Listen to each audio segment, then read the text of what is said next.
Hello and welcome to Golf Coach Access. This next video comes from the practical biomechanics course that I've put together with Dr. Mark Bull. So if you don't know Mark's work, he's one of the top biomechanics working in golf and works with a whole host of tour players, tour winners, major champions, and looks at the golf swing in real detail using 3D motion tracking and force plates. And this next video I think is really insightful, and the information in the video I think speaks a lot about some of the misconceptions that we sometimes pick up as coaches. So I hope you enjoy the video, and afterwards I'll take you through what I think this video means to us as players and how it can help us learn to move better. I'm delighted to say I'm back here with Dr. Mark Bull on our course on practical biomechanics. And this is a video I think you're going to find very interesting. So first of all, thank you as always, Mark, for taking part in this series. Oftentimes when we look at long players, we get all these ideas as to what creates speed, don't we? And is it a big shoulder turn? Is it the speed of the hips? Is it, and we get all these kind of things. And then when we look at the 3D data, a lot of the kind of sort of cultural concepts don't always play out. But there are correlations with speed. They're not always what you might think. This one, as I understand, is a real correlation between how advanced players move, and in particular how powerful players move. I mean, for sure, you see these threads not could he really run through, as you say, regardless of their kind of coaching values or their kind of movement beliefs, you see these threads that really run through many of the very powerful, more established players. One being the idea of the kind of what's called the lateral separation. So when you look at, say, the camera, for example, that frontal plane separation between, really in transition, how the pelvis as it rotates, as it's rotating downswing, how the pelvis is moving and gliding laterally towards the target alongside the hands initially in that first phase in downswing, actually moving slightly away from the target. So you actually create this kind of this face on this frontal plane, as you would say, separation between the pelvis in essence being this hand moving towards the target, but the hands then momentarily moving away from the target. So I mean, it's such a well-told story now, the idea of the kind of rotational separations, the X factors. It was more informally known when it was initially kind of almost discussed in the early kind of 2000s. There's also a significant lateral X factor in many ways, which is also a huge contributor to distance and clubhead speed.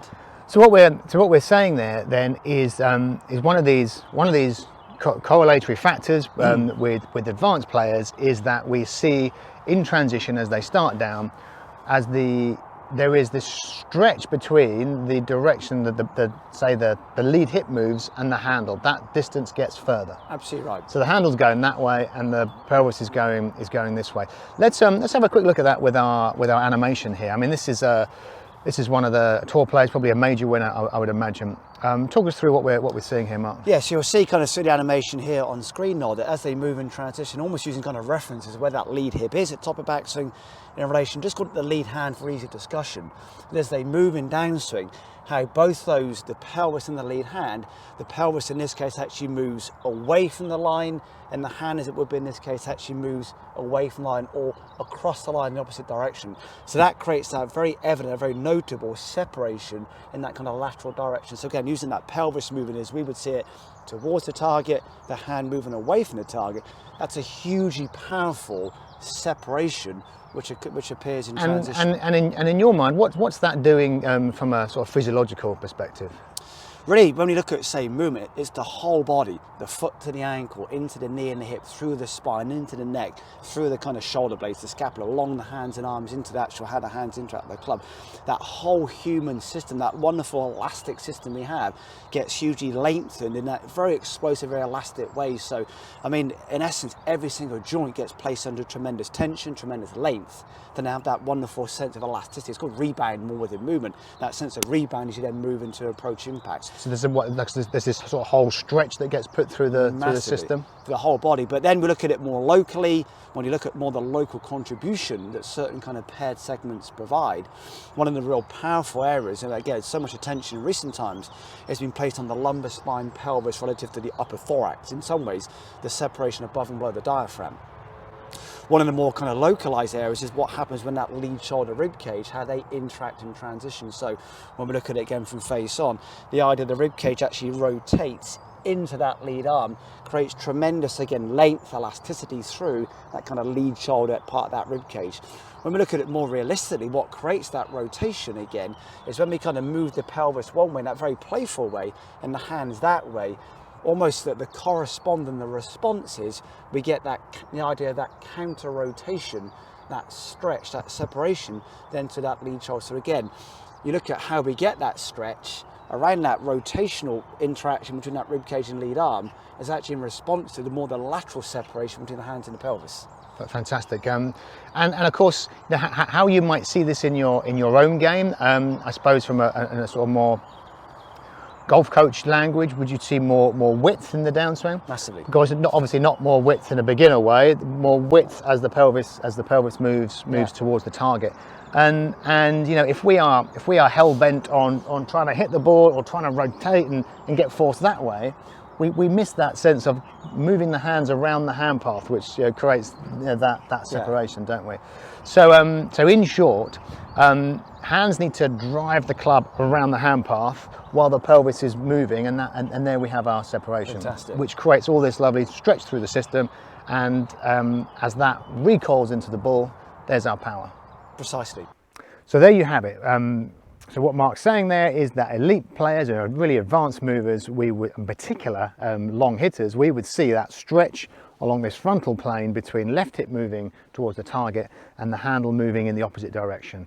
And that, for me, is probably not how I grew up playing the game, and does kind of address some of the misconceptions that certainly I would have worked with over the years. So let's see if we can cover some of these and understand them better. So firstly, and this is a common pattern I see these days, especially with young players, but not exclusively so. And that's the notion that from the top, the hands and arms do nothing; they're very passive, and we just kind of hit the ground with our feet and rotate really heavily. And as I say, I do see this a lot. And what we get in that instance is we get the arms being really pulled across the chest and narrow, and the elbow getting sort of stuck on our side, no room, and very steep. A lot of effort and not necessarily a lot of club speed.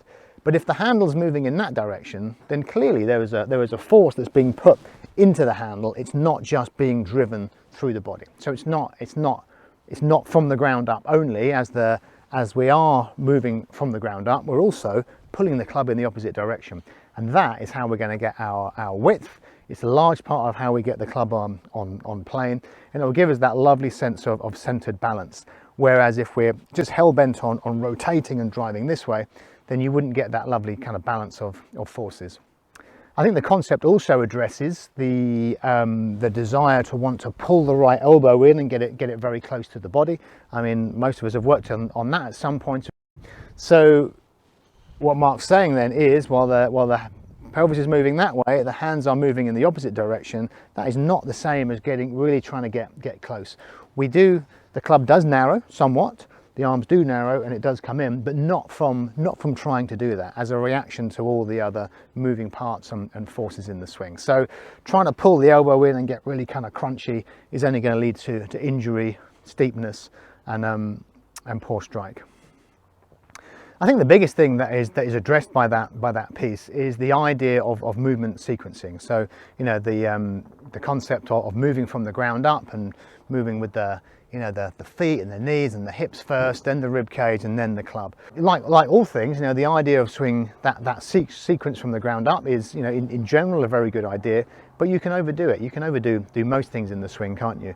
So as we are moving with moving to the left and starting to rotate, we do actually need to be putting a force into the handle and starting to pull the club away from us and dragging the handle around the hand path. It's not good enough just to be moving the body and hoping that the arms are connected, and that's what drags the club. That's not how we create speed and width and time.